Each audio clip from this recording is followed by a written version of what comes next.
Well, the shooter is still at large. The FBI has arrested a couple of people. They ended up being the wrong people.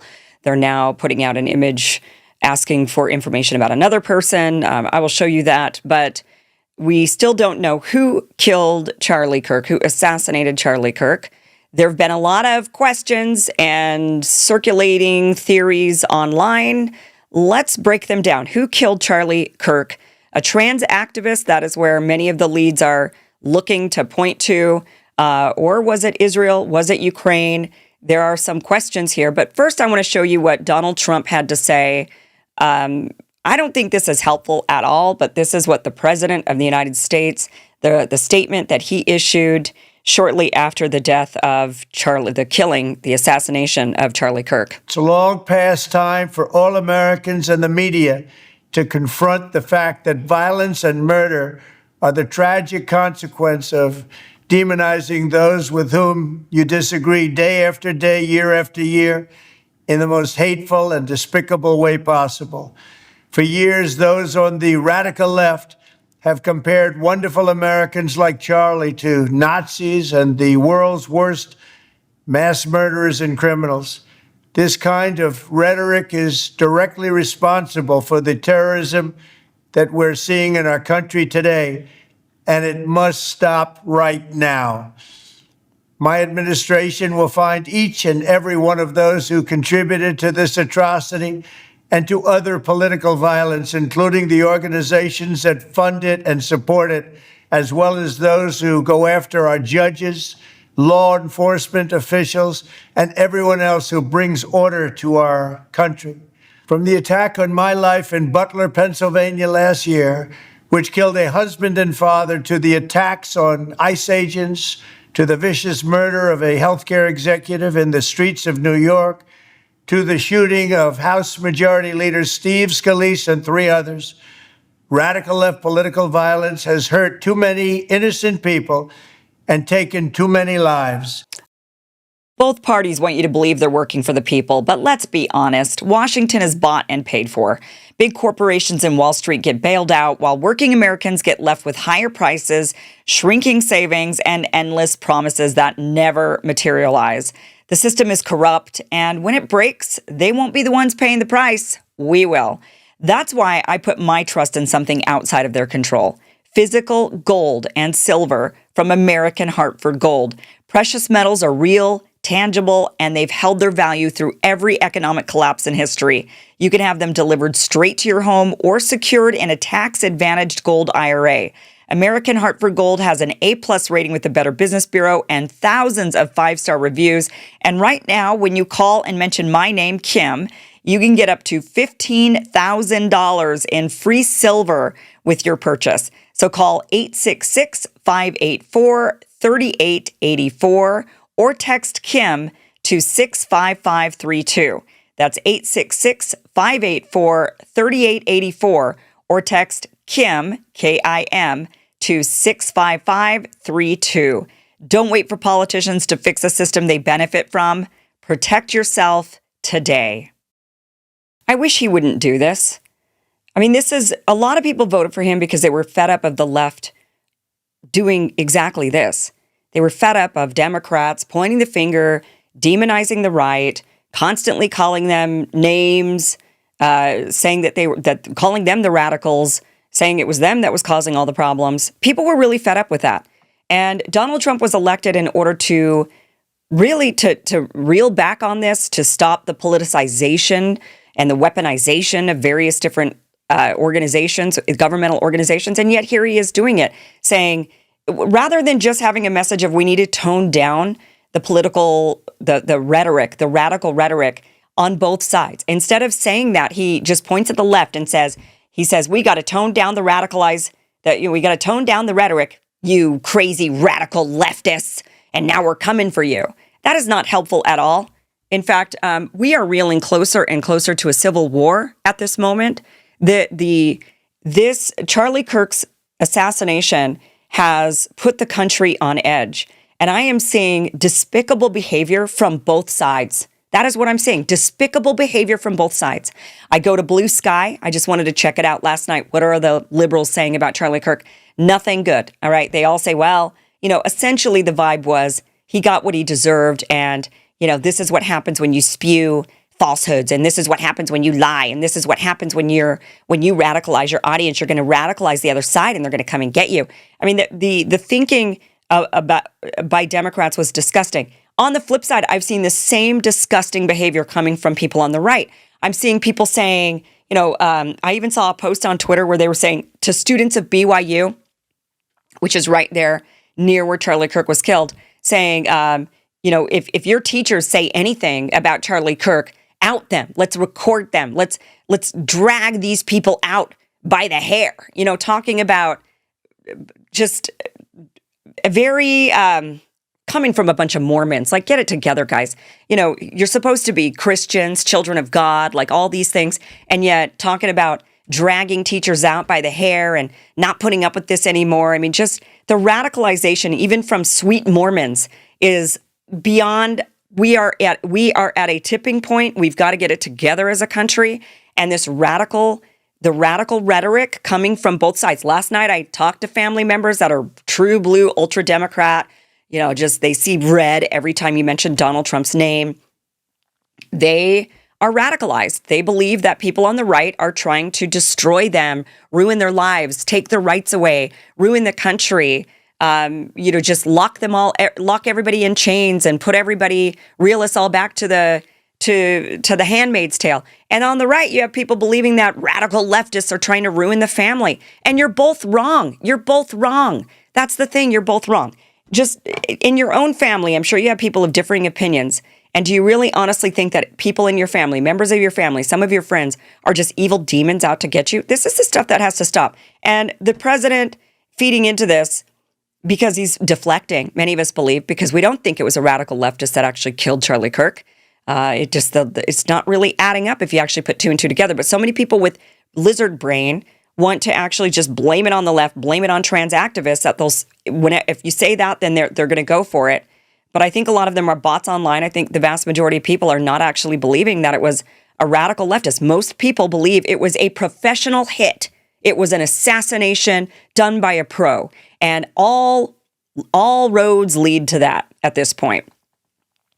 Here is Fox News. I don't know who this is, to be honest with you. Talking about what evidence they have, what leads they have. And we all lost, no matter what side of the political aisle you're on, we lost something important in America today. But the case goes on. The investigation goes on. There's a lot of piecing of evidence together. We don't have a shooter tonight. We have a couple leads, a couple of people that were released that probably aren't the shooter. There's a couple hot leads. There's a little bit of foreign intelligence. What? And I think over the next couple of days, we will learn a lot more. And hopefully we will bring to justice the evil person who did what they did to Charlie today. Okay. What do you mean there's a little bit of foreign intelligence? Why would there be any foreign intelligence on this at all right now? Why would there be? This was a shooting that happened in the United States, especially if you're going to try to pin it on a trans activist, right? What sort of foreign intel and which foreign government is providing us with this intel? And why would they have intel on an event that happens in our own country? Are they spying on us? Are they here on the ground? How would they have any information about a potential American? So if you believe the narrative that it is a trans activist that killed Charlie Kirk, or a radical leftist, like what Donald Trump is saying, if you believe that, then that's an American, right? And this event happened in America, in Utah, in the middle of America, on American soil at an American university. Charlie Kirk was an American. Most everybody there, if not everybody, practically everybody there at this event was an American. So why the hell is there any foreign intel on this at all? We are being spied on, obviously. And he basically just admitted it. And the foreign intel that's coming in to lead us in more suspicious right there, that foreign intel would intervene and say, it was a trans activist that did this. Oh, and go into the woods. And I bet you're going to find a gun wrapped in a towel. And inside the gun are going to be these crazy anti-fascist and trans inscriptions writing on the gun. Is that not, does that just make you a little bit suspicious?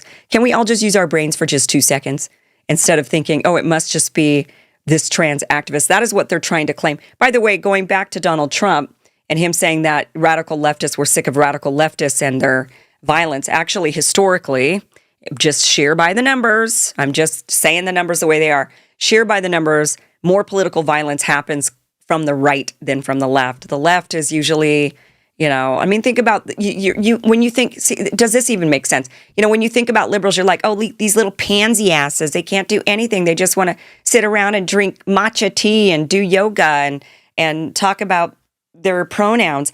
And then now you're thinking that they're a big violent group and they've all got guns, like they're the group that has guns, the group that says they don't want to have the guns. They're the ones with the guns suddenly. They're the ones who are violent. They're the ones. Yes, they are. There are some of that for sure.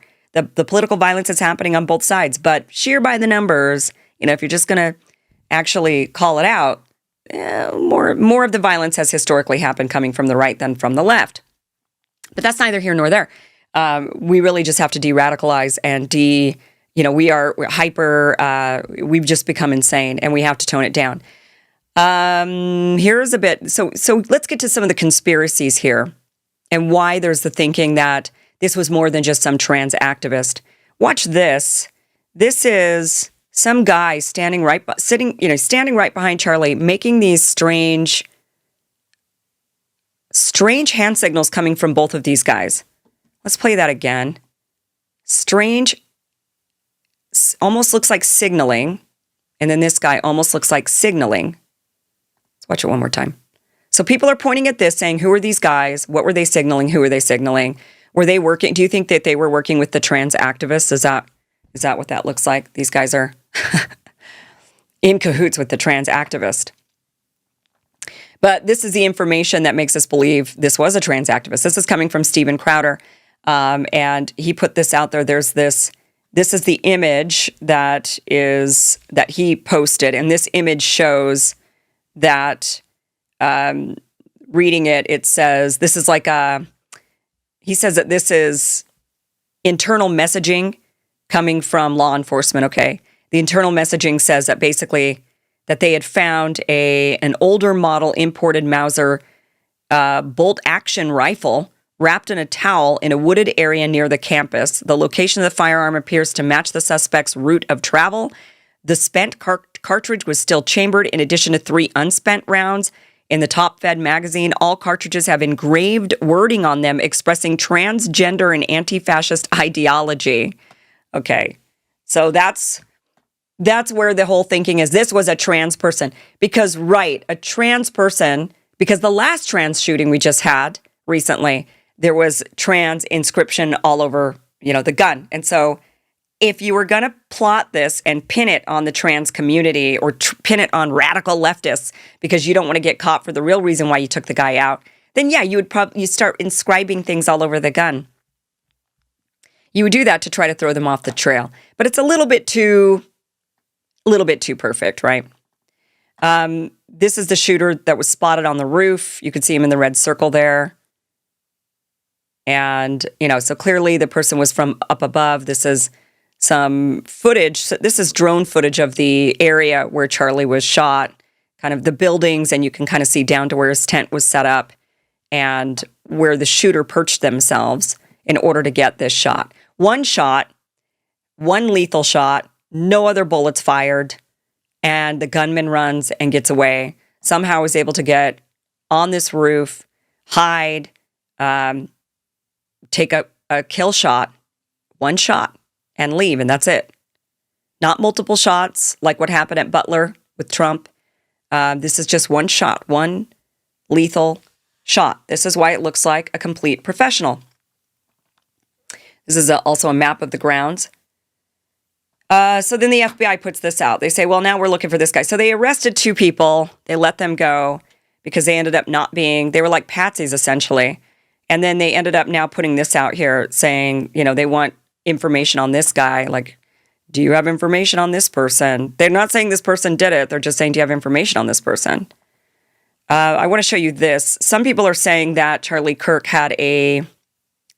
some people are saying that he was wearing a bulletproof vest and that what they think happened was that the bullet hit the vest and then ricocheted up and hit his neck. But he was not wearing a bulletproof vest. And this video, there's images that sort of show it and prove it, but this video also proves it. This is Charlie being whisked out. And if you look closely at the video, you will see, let me see if I can show you the exact spot, but you can actually see his bare skin. Let's see if I can, right there. You could see his bare skin as he's being carried out. His shirt has lifted up and it's soaked in blood. And he's being carried out to the SUV, which I guess, did they transport him to the hospital in this SUV? Is that, I thought he got transported. I would have thought an ambulance. I would have thought an ambulance was there, that EMTs were there. But this is showing that Charlie, there was some theories that he was shot out of a bulletproof vest and it ricocheted off, but he wasn't wearing a bulletproof vest. This is George Zinn. This is the guy that they originally arrested. They carried him away. And he was yelling this. Watch this. This is weird. He was yelling, "Shoot me, shoot me." Shoot me! Shoot me! Was that you? We don't know if it's him or not. Yeah, so that's weird. So they originally were hot on the trail of this guy, right? George Zinn. And there he is yelling, "Shoot me, shoot me." And he actually said that he'd shot Charlie. He was claiming he'd shot Charlie. But the police were overheard saying while they were carting him away, he claims he shot Charlie, but we're not sure if he really did. The police were skeptical, thinking he didn't actually shoot Charlie, but this guy was actually screaming that he did. There are theories. Now, Zinn, the last name Zinn, is a name that is of German origin, and there are quite a few Ashkenazi Jews that have the last name Zinn. So there's theories out there that he was acting as a decoy, that if this plot was actually carried out by Mossad or Israel or, special ops, pro-Israel forces, that they got this guy roped in to be a distraction so that the shooter could get away. And, if he happens to be there's no real confirmation of that, but I did look into the last name, Zinn. I'd heard online rumblings that he was Ashkenazi Jewish, looked up the name, and it certainly is connected, but there's no evidence at this point that he is Jewish in any way. Of course, if he is, that certainly adds to this, why was he acting so bizarre and strange? Was he being deployed basically to act as a decoy so that the shooter could get away? Also, what was really strange and what points to Israel maybe being involved in this whole thing, that Charlie Kirk maybe was actually targeted by Israel and not some crazy trans activist, is that Benjamin Netanyahu tweeted about him twice. But the second time that he tweeted, so the first time he says praying for Charlie Kirk, it's weird he would even say that. This is, again, American politics, he does know about Charlie Kirk, of course. He's paying attention to American influencers and whatnot. But the weirdest part was Benjamin Netanyahu tweeting this one out. We cut off the timestamp on this, but this was actually tweeted out before mainstream media had the reports coming out at the same time Netanyahu tweeted this.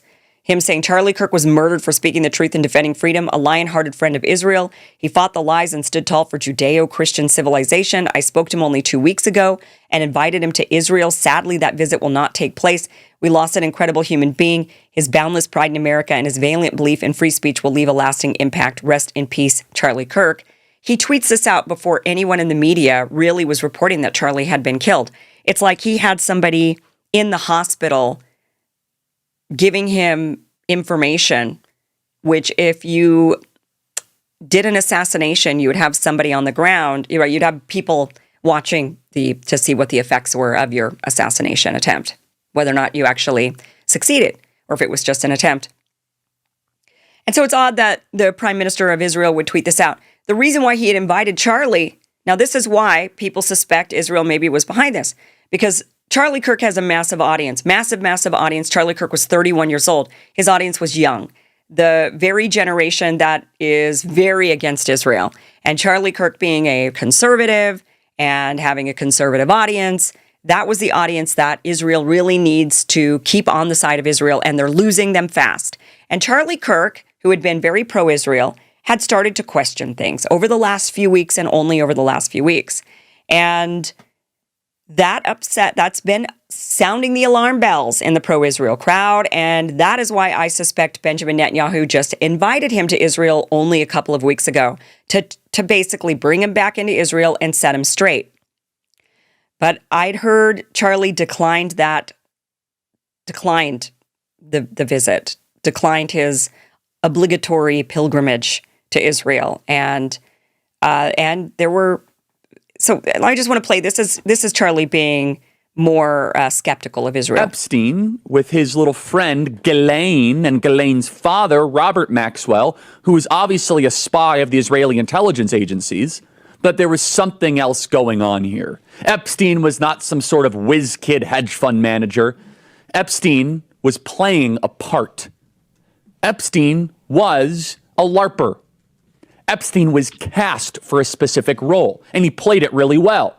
The sweatpants and the Harvard jacket, the kind of disheveled hair, looking as if he was so smart and above the clouds that he was doing advanced mathematic equations on the back of napkins. But if you actually go into some of the videos of people that met with Epstein at the time, they said he was awfully unimpressive when it came to finance and markets and economics. It's nothing new that if you're in the intel agencies, you want to try and get as much blackmail on powerful people as possible. Easy, not hard. And this is no longer just speculation. First of all, the evidence that shows that Epstein was a creation of either Mossad, Israeli intelligence, American intelligence, Saudi intelligence, or maybe he was just a hired gun. Maybe he was just the guy that countries would go to and park a couple $100 million and say, hey, can you get one of the members of the royal family with a 13-year-old so we can get them to do what we want to do? Members of Congress are actively being blackmailed. The Epstein playbook is being used on a daily basis. Jeffrey Epstein was not a financier. He was not a hedge fund manager. Jeffrey Epstein was a key player in a multi-decade blackmail operation against the most powerful people on the planet. Epstein. So you're not supposed to be saying that, especially if you're on Team Trump or Team Israel, then you're not supposed to be pointing this out. He also was wanting the Epstein files. We as the American people deserve to have every Epstein file released with no redactions whatsoever, period. Correct. They got to make it right. And we, the American people, ran on transparency. We deserve to see the entire client list. Yeah. Every document the government has regarding the Epstein files, we, the American people, should have on an easy-to-access website immediately in a very, very quick fashion. I'm pushing for that both privately and publicly, just so you know. Yeah. Secondly, there probably are a lot of destroyed documents. I think. Okay, so, and icing on the cake here, again, we cut off the timestamp on this was actually August 25th. So this was couple of weeks ago. Harrison Smith says, I'm not going to name names, but I was told by someone close to Charlie Kirk that Charlie thinks Israel will kill him if he turns against them. And that was tweeted out August 25th. So the leads that Israel is behind this, you've got a gunman that was able to get away, obviously highly trained. Some people say, well, the shot was easy. Not when you're high on adrenaline in the middle of a crowd. This takes an expert. This takes somebody very skilled and skilled to get away. Had patsies in the crowd, two guys that they thought were the actual shooter who ended up not being the shooter. How do you have those kinds of decoys in the crowd if this is not some sort of an operation? And then you've got quickly a gun recovered with radical leftist scribblings on it. So we're just pointing this to the left rather than a trans activist would have just shot into the crowd and shot as many people as they could have. That has been the MO. The radical trans shooters that have been shooting up schools have been shooting up they've been shooting crowds. There was a giant crowd there. They would have just shot into the crowd. This is not part of the trans shooter MO, but so many people want to believe that because it's just easy rather than believing that, the enemy's amongst us and we've been giving them money and weapons and helping them commit a genocide. And they've been happy to off children and journalists and anybody that gets in their way. And if Charlie Kirk is starting to change his tune, a guy that had been staunchly pro-Israel and suddenly starting to question things, and then he just recently went on Megyn Kelly's show and was complaining with her that hey, once we ask one question or ask one, maybe lob one criticism, we get totally eviscerated and beat up by the pro-Israel crowd. They're calling us traitors. They're threatening our lives. Like, this is what he was going through just for questioning or just for saying, I think Epstein was a Mossad op and that they blackmailed our politicians. So the line of, who benefits the most is mostly Israel on this. They didn't like him switching and leading his entire base of millions of youth they're already fragile with in a direction they don't want, further taking them away from the Israeli cause. There's another option, however. It could have been Ukraine. The Ukrainians had recently put him on the list. This is them, putting him on the list for their kill list. They have a notorious kill list that they've had for a long time. And so it's possible that the Ukrainians, they put out the hit. This is kind of what they said about Trump, the second assassination attempt, the guy that they had gotten that, he was a pro-Ukraine guy. And so I think they're trying to tie that into this. But none of that really adds up. I mean, Charlie Kirk has been speaking out against Russia and Ukraine. He's taken the same stance on that war for years now. Nothing has changed. That doesn't make him dangerous. His audience was never going to change their mind on that. The danger with Charlie was him shifting and flipping when it comes to Israel. That is really what it flips. So my bet is, look, this is all speculation at this point, but my bet is the one that has the most to gain and who has the sophistication to pull this off and who has ties into our law enforcement, deep ties into our law enforcement to be able to plant evidence like guns with trans inscriptions all over it, whatever that means. My bet would be on Israel. Thank you for watching this clip from the full Kim Iversen Show, which you can catch Monday through Friday, 2 p.m. Pacific, 5 p.m. Eastern at KimIversonShow.com. It is free for you to watch. Again, 2 p.m. Pacific, 5 p.m. Eastern, KimIversonShow.com. See you there.